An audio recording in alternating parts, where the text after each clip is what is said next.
Video பார்க்குற எல்லாருக்கும் வணக்கம். இது உங்கள் ரெஸ்லிங் கிங் 2. நான் உங்கள் ரகுமான். நம்ம பார்க்கரை பற்றி நிறைய பேருக்கு தெரியும். அதாங்க குட்டி பிராக் லெஸ்னர். அவர் இப்போ வேர்ல்டு சாம்பியன் ஆகிட்டார். ஆமாங்க, அது மட்டும் இல்லாமல் ரோமன் ரெயின்ஸை சேலஞ்ச் பண்ணருக்கு குந்தர் காத்துட்ருக்காரு. எனக்கு ஓபா ஃபெமி கூட ஒரு மேட்ச் வேணும், ஐபேக் துடிச்சிக்கிட்டு இருக்காரு. சரி வாங்க இன்னைக்கான ரெஸ்லிங் செய்திகளை பற்றி பார்க்கலாம். முதலாக சேனலுக்கு வந்திருக்கோங்க, சப்ஸ்கிரைப் பண்ணிக்கோங்க, பெல் ஐக்கானை கிளிக் பண்ண முடியுமா? தினமும் போகிற ரெஸ்லிங் செய்திகளை தமிழ் மொழியில் தெரிஞ்சுக்கோங்க. முதலாவது நம்ம எதை பற்றி பார்க்க போகிறோம் அப்படின்னு கேட்டீங்கன்னா, ட்ரிபிள் ஹைச் வந்து அப்கமிங்கில் பார்த்தீங்கன்னா நிறைய பிளான்ஸை வச்சிருக்கிறாரு. அதில் ஓடிசியோடைய பிளான் தான் ரசிகர்கள் மத்தியில் பெரிய எதிர்பார்ப்பில் இருக்குது. ரோமன் ரெயின்ஸ் ஹெவிவெயிட் சாம்பியன் ஆனோன்னா இவருடைய அடுத்த ஆப்போனன்ட் இப்படி இருக்குமா அல்லது அப்படி இருக்குமா, ஓபா ஃபெமியா இருக்குமா அல்லது ஸ்மாக் டவுன் பிராண்ட்லேருந்து யாராவது வருவாங்களா, இப்படிலாம் எதிர்பார்ப்பு இருக்குதுல்ல. இதெல்லாம் தாண்டி WWE பார்த்தீங்கன்னா இப்போதைக்கு ஜேக்கப் ஹார்ட்டுக்கு தான் வாய்ப்பு கொடுத்துருக்காங்க. கண்டிப்பாக பேக்லாஷில் ரோமன் ரெயின்ஸ் ரீடைன் பண்ணதுக்கு வாய்ப்புகள் அதிகம் அப்படிங்கிற எண்ணம் ரசிகர்கள் மத்தியில் இருக்குது. ஓகே, நெக்ஸ்ட் பேப்பரியோ கிளாஷ். அதில் ரோமன் ரெயின்ஸோட ஆப்போனன்ட் யாரு? முதல்ல கிளாஷ் பேப்பர் எந்த நாட்டில் நடக்குது அப்படிங்கிறத பற்றி பார்க்கலாம். இட்டாலி நாட்டில் நடக்குது. இட்டாலி கண்ட்ரியில் பார்த்தீங்கன்னா WWE வந்து நீண்ட நாளுக்கு அப்புறமா ஒரு பேப்பரி நடத்துகிறாங்க. ஆக்சுவலி வருஷம் ஏதாவது ஒரு பேப்பரி நடத்திட்டு தான் வராங்க.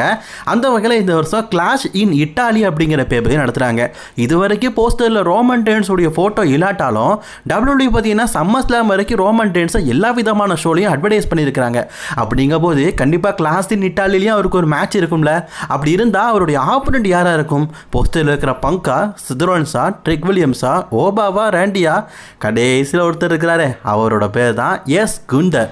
குந்தரை பார்த்தீங்கன்னா பொதுவாகவே பார்த்தீங்கன்னா இட்டாலி நாட்டாக இருக்கட்டும், அதே மாதிரி ஸ்பானிஷ் பேசுகிற லாங்குவேஜில் இருக்கிறவங்க அண்ட் அதர் கண்ட்ரியில் யூரோப் கண்ட்ரிஸ் அங்கெல்லாம் பார்த்தீங்கன்னா அவருக்கு நிறைய ரசிகர்கள் உண்டு. அந்த வகையில் குந்தர் பார்த்தீங்கன்னா இட்டாலி நாட்டுக்கு வரும்போது கண்டிப்பாக ரோமன் ரெயின்ஸுடைய ஹெவிவெயிட் சாம்பியன்ஷிப்பாக மோதுவார் அப்படிங்கிற எதிர்பார்ப்பு இருக்குது. ரோமன் ரெயின்ஸ் உலக ஹெவிவெயிட் சாம்பியன்ஷிப்பை ரசல்மேனியாவில் வெற்றி பெற்ற பிறகு இந்த ஹெவிவெயிட் சாம்பியன்ஷிப்புக்கான தனக்கு வேணும் அப்படின்னு சொல்லிட்டு முதல்ல கேட்டவர் குந்தர். ஆனால் குந்தருக்கு முன்னாடியே பார்த்தீங்கன்னா எல்லை நைட்டும் வந்துருந்தாரு. அந்த ஸ்டோரி அப்படியே விட்டானுங்க. கடைசியில் பார்த்தீங்கன்னா ஜேக்கப் ஹார்ட் சேலஞ்ச் பண்ணுற மாதிரி காட்டிட்டாங்க. பட் இருந்தாலும் ஃபேன்ஸ் மத்தியில் ஒரு எதிர்பார்ப்பு இருக்குது. கிளாஷ் இன் இட்டாலி பேப்பரியில் ரோமன் ரெயின்ஸ்க்கும் குந்தருக்கும் ஒரு மேட்ச் நடக்கும். கொஞ்சம் யோசிச்சு பாருங்க, கெரியரை கில் பண்ணிட்டு இருக்காரு குந்தர். ரோமன் ரெயின்ஸ் இப்போ தான் சாம்பியனாக இருக்காரு. இவங்களுக்குள்ள ஒரு மேட்ச் நடக்கும் போது வின்னரை யாராவது ப்ரெடிக்ட் பண்ண முடியுமா? சத்தியமாக முடியாது. இதெல்லாம் ஒரு பெரிய மேட்ச்சில் குந்தர் அது மட்டும் இல்லாமல் பல ரசிகர்ஸை ரிட்டையர்மெண்ட் ஆக வச்சுட்டு இருக்காரு. ரோமன் ரெயின்ஸ் பக்கம் வந்தால் என்ன ஆகும்? சாம்பியன்ஷிப் ஒரு பக்கம் போகுமா அப்படிங்கிற பெரிய எதிர்பார்ப்பு வரும்.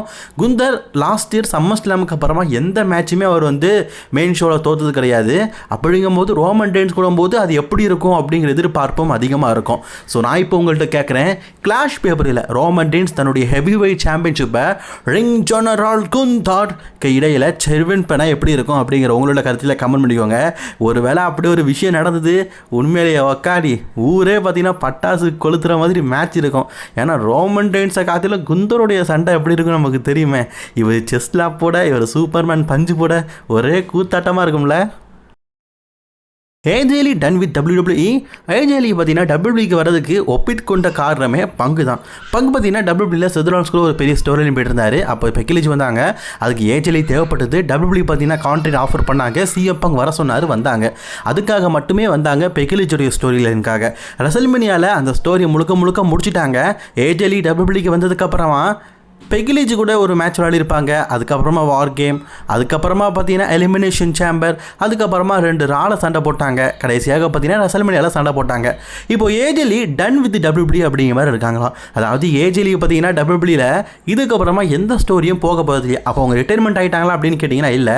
WWE ஒருவேளை பெரிய ஈவெண்ட், இப்போ லீட்டெல்லாம் WWEக்கு வந்தாங்கல்ல, பெரிய ஈவெண்ட் நடக்கும்போது ஏதாவது தேவைப்பட்டால் கூப்பிடுங்க, வந்து சண்டை போடுறேன். அதே மாதிரி தான் ஏதாவது ஒரு ட்ரீம் மேட்ச் இருக்குது, இல்லாட்டா இந்த ஸ்டோரி லைனுக்கு நான் தேவைப்படுறேன் அப்படிங்கும் போது மட்டும் கூப்பிடுங்க. நான் ஃபுல் டைம்லாம் அப்படி இருக்க மாட்டேன், அப்படிங்கும் போது மட்டும் நான் வரேன், மற்றபடி என்னை கூப்பிடாதீங்க அப்படிங்கிற மாதிரி ஏஜேலி சொல்லியிருக்கிறாங்க. ஏஜேலி சொன்னது கரெக்டு தான். ஏன்னா அவங்களும் பார்த்தீங்கன்னா நீண்ட நாட்களாக குழந்தைகளுக்கு ட்ரை பண்ணிட்டு இருக்கிறாங்க. பாவம், அவங்களுக்கு குழந்தை எதுவுமே வாய்க்க மாட்டேங்குது. ஸோ கூடிய சீக்கிரம் வரணும், நம்ம எல்லாருமே பிரார்த்தனை செய்வோம். ஏன்னா பங்குக்கு 50 வயசு ஆயிடுச்சு, ஆகப்போகுது 50 வயசு ஆகப்போகுது. இப்படிங்கும்போது கண்டிப்பாக அவருக்கு ஒரு வாரிசு தேவை. நம்ம ஜான்சனாக்கும் வாரிசு தேவை, அவருக்கும் 50 வயசு ஆகப்போகுது. அதாவது ஜேக்கப் ஹார்ட் பாருங்க, அவருக்கு 32 வயசு ஆகுதுன்னு நினைக்கிறேன். 4 பிள்ளைக்கு தகப்பேன். ஸோ எல்லாருக்கும் ஆசை இருக்கும்ல. ஸோ அந்த வகையில் சொல்கிறேன். அதனால தான் ஏஜ்லேயே பார்த்தீங்கன்னா அவாய்ட் பண்ணுறாங்க உங்களுக்கு ரெஸ்லிங் பண்ணுறதெல்லாம். ஃபீட் பீட் மோர் யாருப்பா அது? ரைபேக்கா? யார் இவன் இப்படிங்கிற மாதிரி நீங்கள்லாம் கேட்பீங்க. ஆக்சுவலி 2013 காலத்தில் கொடிகட்டி பறந்தரில் ஒருத்தர் தான் நம்ம ரைபேக்கு. ஃபீட் மீட் மோர், அதாவது இப்போ நீங்கள் எல்லாருமே ஈட் மோம் போடுறீங்களே அதை விட பயங்கரமாக ஃபீட் மீட் மோர் போட்டு எல்லாருமே பார்த்தீங்கன்னா மயக்க அடித்தவர் தான் ரைபேக்கு. ஃபிசிக்கலி உடம்பு பார்க்க பயங்கரமாக இருக்கும், மொட்டை தலை, குரல் பார்க்கறதுக்கு அப்படியே டி ராஜேந்திரன் குரல். மொத்தத்தில் பார்த்தீங்கன்னா இவர் உரிச்சு வச்ச தேவாங்கு. ஆமாங்க, அப்படி தான் இருப்பார் பார்க்குறதுக்கு. ஸோ நிறைய பேருக்கு பிடிச்சிருந்தது, ஏன்னா எக்ஸஸ்லேருந்து இவர் வந்து இவ்வளோ பெரிய ஆளானது. ஃபியூச்சர் டபிள்யூபிள்யூ சாம்பியன்லாம் சொன்னாங்க. அப்படிப்பட்ட ஒரு டபிள்யூபிள்யூல இப்போ இல்லை, டபிள்யூபிள்யூக்கு வரணும்னு சொல்லிட்டு ரொம்ப முயற்சி பண்ணுறாரு. சமீபத்தில் ஓபா ஃபெமியோடைய வளர்ச்சியை பார்த்து ஓபா கூட எனக்கு ஒரு ட்ரீம் மேட்ச் வேணும், ஓபா விஸ் ரைபேக், ஓபா விஸ் ரைபேக், ஓபா விஸ் ரைபேக் அப்படின்னு சொல்லிட்டு சோஷியல் மீடியா முழுக்க பார்த்தீங்கன்னா ரைபேக் வந்து இதை பற்றி கொட்டடிச்சிட்டு இருக்காரு. ஏன் இவருக்கு இப்படி ஒரு ஆசை அப்படின்னு கேட்டிங்கன்னா, ஆக்சுவலி பிரான் ஸ்ட்ரோமன் கூட இப்படி தான் போட்டுருந்தாரு, இப்போ இது கூடயும் கேட்குறாரு. காரணம் ஒன்றும் இல்லைங்க, ஓபா ஃபெமி டபிள்யூபிள்யூல இப்போ பெரிய ஆளாக இருக்கிறாரு. ஏதாவது ஒரு திக்கு முக்கு பண்ணி டபிள்யூபிள்யூக்கு வந்துட மாட்டாமா அப்படிங்கிற எண்ணம் தான். ரைபேக் டபிள்யூபிள்யூ போனதுக்கப்புறமா எந்த ரெஸ்லிங் கம்பெனிலையும் அவர் ஏற்றுக்கவே மாட்டாங்க. ஏடபிள்யூ பக்கம் போனால் ஐயா நீங்களா போயிட்டு வாங்க அப்படின்னு சொல்லிட்டு அனுப்பிவிட்டாங்க. டபிள்யூ பக்கமும் பார்த்தீங்கன்னா ரெக்வஸ்ட் பண்ணிட்டு தான் இருக்காரு, ஆனால் வந்த பாடு இல்லை. சின்ன சின்ன இண்டிபெண்டன்ஸ் ரெஸ்லிங்கம்ல செம்மறி ஆடு மாதிரி அப்படி தலையாட்டிட்டு போயிட்டே இருக்காரு.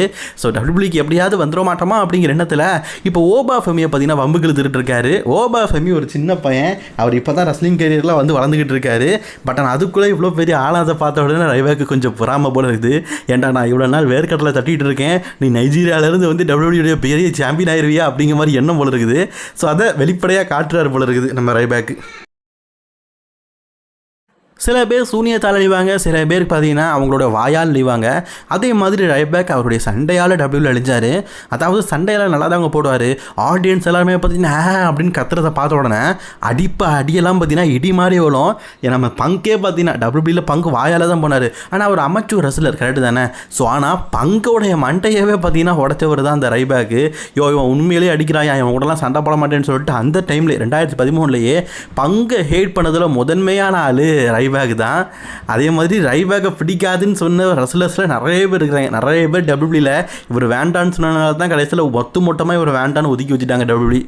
பார்க்கர் அப்படிங்கிற ரெஸ்லரை பற்றி தெரியும், மறக்க முடியுமா? பிராக் லெஸ்னருடைய குட்டி உருவம் மாதிரியே இருப்பார். கடைசியில் டபிள்யூபிள்யூ பார்த்தீங்கன்னா மொட்டை அடிச்சு விட்டானுங்க. எஸ், டபிள்யூபிள்யூ போகும்போது மொட்டை தான் அடிச்சு விட்டானுங்க. இப்போ பார்த்தீங்கன்னா ஒரு ஏடபிள்யூல சின்ன சின்ன இண்டிபெண்டன்ட் ரெஸ்லிங் கம்பெனியில் ஒர்க் பண்ணிட்டு இருக்காரு.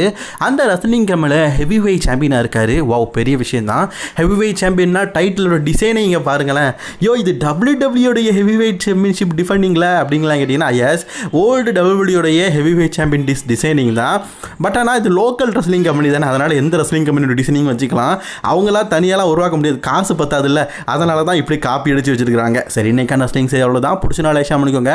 நாளைக்கு ஸ்மாக்டவுன் ரிவ்யூல நான் உங்களை சந்திக்கிறேன். பை ரன் புஷ்.